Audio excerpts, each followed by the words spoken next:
She said, I don't want to talk about it because you guys are not going to be supporter.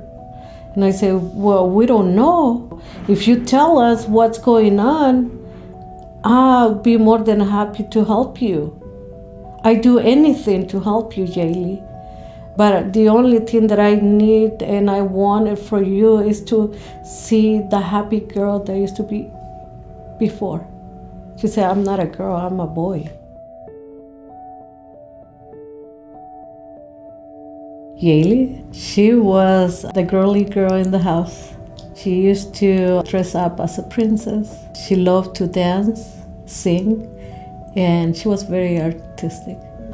When she was 13, she's starting to go into social media. I noticed that she was sort of depressed because she's starting to cut in herself, and I seek for help. She was going to therapy through the school and outside too, but it didn't help.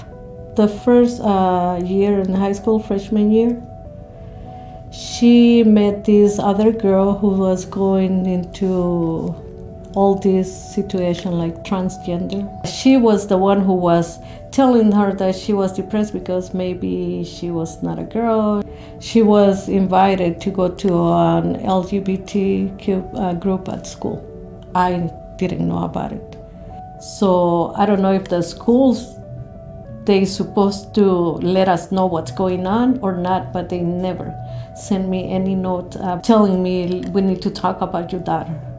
Everything, all the information that I got it from my other daughter who was in high school. And I asked her, do you know why Jaylee is feeling that anxious and, sad? Oh, Mom, because it's gonna be the beginning of the year and she was going to these meetings, and if she stopped going, she's gonna be bullied. She asked everybody in the family to call her Jay. So I did. Jay, okay, we called you Jay. If you're happy, we call her Jay. She was not happy. And then she came up with Andrew, and that's when DCFS was involved.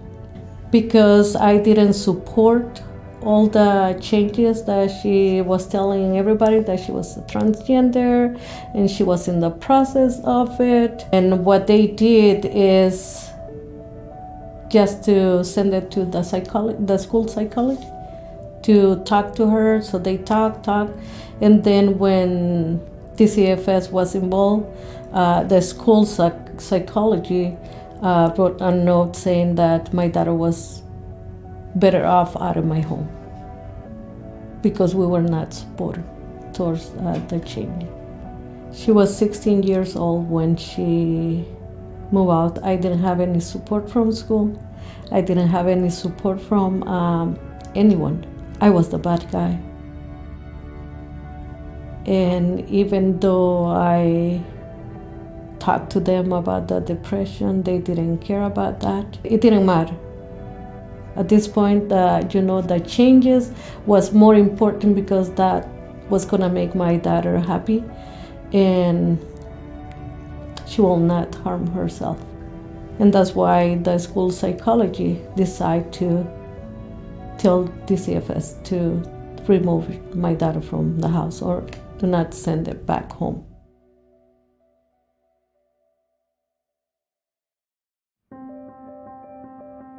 No matter how much or how long or, I spend in court, going to the group home, following every rule that they have to visit my own daughter.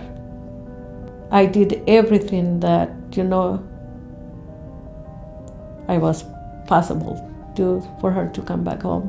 It didn't matter. They decide to keep my daughter at this group home. And it breaks my heart because to them it was like, if we keep her out of your home, she have more chance to survive and she's not gonna try to commit suicide. They allow her to change her name from Jaylee to Andrew. She was taking the hormones. She was not happy. She changed her name. was not happy. She adopted a dog because that was gonna make her happy, and none of everything that they done didn't work. It's hard to say, but in California, I couldn't find a good attorney to represent me, to at least be there and talk to the judge and say, we need a psych evaluation. You want to help her? Give her some medical treatment. Mental health. The issue is here. I wish the system, instead of spending millions of dollars on this kid, having them in foster care, support us as a parent and gave us the tools that we need. I just didn't want to lose my dad. On September 4, on that day I felt weird. I felt like I have a pain in my chest. I didn't know why. I was sad, but super sad, something was taken away from me. I called her, nothing. I sent her a message, and she replied back. And I was like, oh my gosh, she's okay. And I even, said, oh, I'm so glad that you replied. How you doing? Oh, I'm good, Mama. And she told me a little bit of the day at work, and I say, good.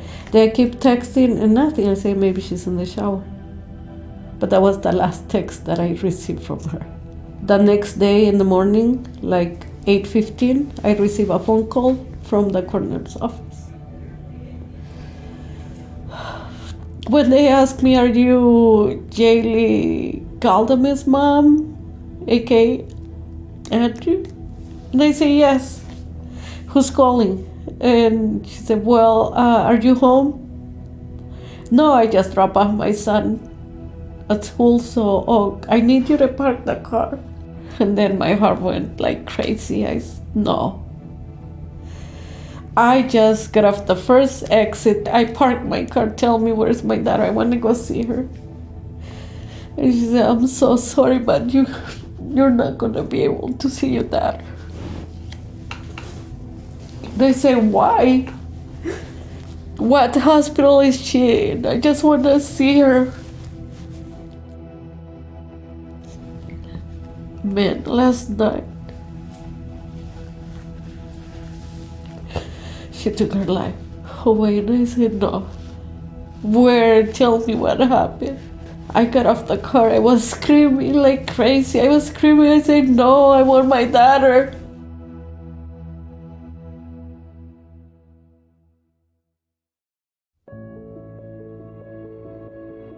So she was 19 when they decided to take her life away because she was not happy. None of the stuff that they allow her to do worked.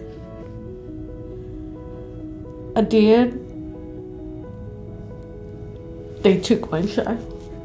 This is my first time talking about her story, what really happened.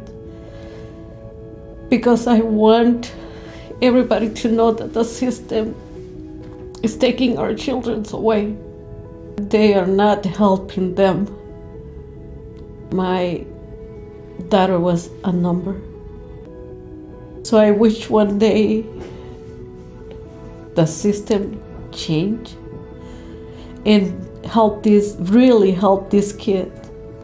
And it's sad because I know that I'm not the first one. Maybe there's many parents, moms, that are struggling with this, with the school system, with DCFS.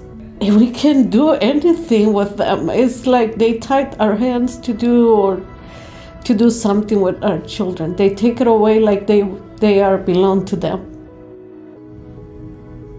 I don't want any parent to go through this, because this pain never go away.